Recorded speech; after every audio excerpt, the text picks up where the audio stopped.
It was a bustling Friday evening at the renowned restaurant The Gilded Plate. Inside, wealthy patrons dined under the glow of crystal chandeliers, the air filled with laughter and clinking glasses. Outside, Zahra Rahimi, a poised young woman with caramel-toned skin and a vibrant teal hijab, stood before the glass doors, her hands trembling slightly as she clutched her portfolio. The burly security guard blocking her way squinted at her skeptically. "Sorry, you're not getting in." Zahra's eyes narrowed. "Why? What's the issue?" "For safety reasons," he replied with a shrug, his tone dripping with indifference. She tilted her head, her voice calm but firm. "And how exactly am I a safety threat?" "Open your bag," he demanded. She obliged, revealing nothing but her portfolio, a notebook, and her phone. He frowned but didn't back down. "You didn't check her bag," Zahra pointed out, nodding toward a woman who had walked in moments before. "That's different," the guard stammered. "Different how?" Zahra pressed. "Because she doesn't look like me?" The guard shifted uncomfortably, but stood his ground. "Excuse me," a voice interrupted. A middle-aged man with graying hair and a commanding presence stepped forward. "What's going on here?" The man, Donald Carter, a distinguished man in his late 50s, stepped forward. His salt-and-pepper beard and piercing gray eyes gave him an air of authority. He was a celebrated food critic with the power to make or break a restaurant's reputation.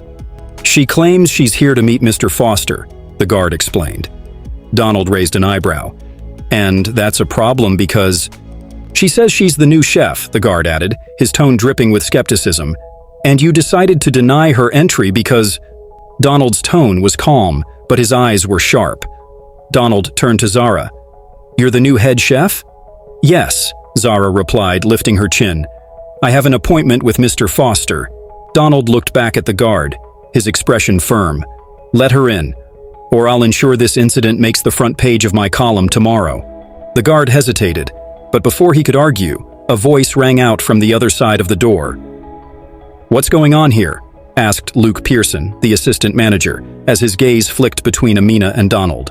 "She's claiming to be the new chef," the hostess sneered. Luke frowned, his unease palpable. "We weren't informed about a new hire." Zahra's calm exterior wavered for a moment. "I was told to start today. I have the contract right here." She opened her portfolio and handed Luke the documents. Donald leaned in toward Luke. "You might want to check that before you embarrass yourselves further." "I'll check with Mr. Foster," he muttered, walking away. Donald turned to Amina. "You have more patience than I do. It's not the first time," Amina replied softly, her eyes betraying a hint of weariness. Moments later, Anthony Foster entered the lobby. A tall, sharply dressed man with slicked-back hair and a commanding presence.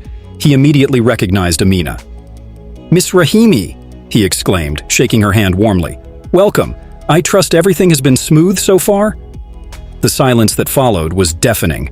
Anthony's smile faded as he noticed the tension. "What's going on here?" Donald wasted no time explaining the situation, and as he spoke, Anthony's expression darkened. "Is this true, Luke?" he demanded. Luke stammered. "There was a misunderstanding." "Misunderstanding?" Raymond's voice rose. "You humiliated our new head chef and made assumptions based on— what? Her appearance?" The security guard shrank back, but Anthony wasn't finished. "This behavior is unacceptable. You're both dismissed." Anthony led Zahra into the restaurant, his warm smile doing little to ease her lingering frustration. She glanced around the opulent dining area, noting the subtle glances and whispers from staff and patrons alike. Anthony introduced her to the team, but the reception was cold. Matteo Rossi, the sous chef, barely nodded in her direction. "Let's see if she can handle the pressure," he muttered under his breath, earning chuckles from a few others. Zahra ignored the hostility, determined to prove herself. As Zahra unpacked her knives and organized her station, her mind drifted to the journey that had brought her here. Born to immigrant parents, Zahra grew up in a modest neighborhood where her mother taught her to blend flavors from their Persian heritage with Western cuisine. After years of working in underappreciated roles and facing rejection due to her appearance, Zahra had finally secured this coveted position. It was her chance to showcase her talent on a grand stage. The next morning, Matteo approached Zahra with a smirk. "Why don't you show us what you've got?" He pointed to a basket of ingredients. "Make something impressive. Prove you're worthy of being here." Zahra accepted the challenge, her hands moving deftly as she prepared a dish blending traditional Persian spices with modern European techniques. When Matteo tasted it, his smirk faltered. "Not bad," he muttered begrudgingly. But Zahra caught the flicker of admiration in his eyes. Despite her early success, tensions continued to rise. Zahra faced whispered insults, deliberate mistakes by some staff members, and constant scrutiny. In one instance, a dish she prepared was sabotaged by an ingredient swap, nearly causing a food allergy incident for a VIP guest. Donald, dining at the restaurant that evening, stepped in to defend her when the blame shifted unfairly to Zahra. "This isn't just about her cooking," Donald told Anthony afterward. "You've got a team issue. Fix it." Zahra began winning over some of the team with her skill and kindness. She organized training sessions, shared her unique recipes, and even helped a struggling line cook improve his techniques. However, Matteo remained cold, secretly planning her downfall.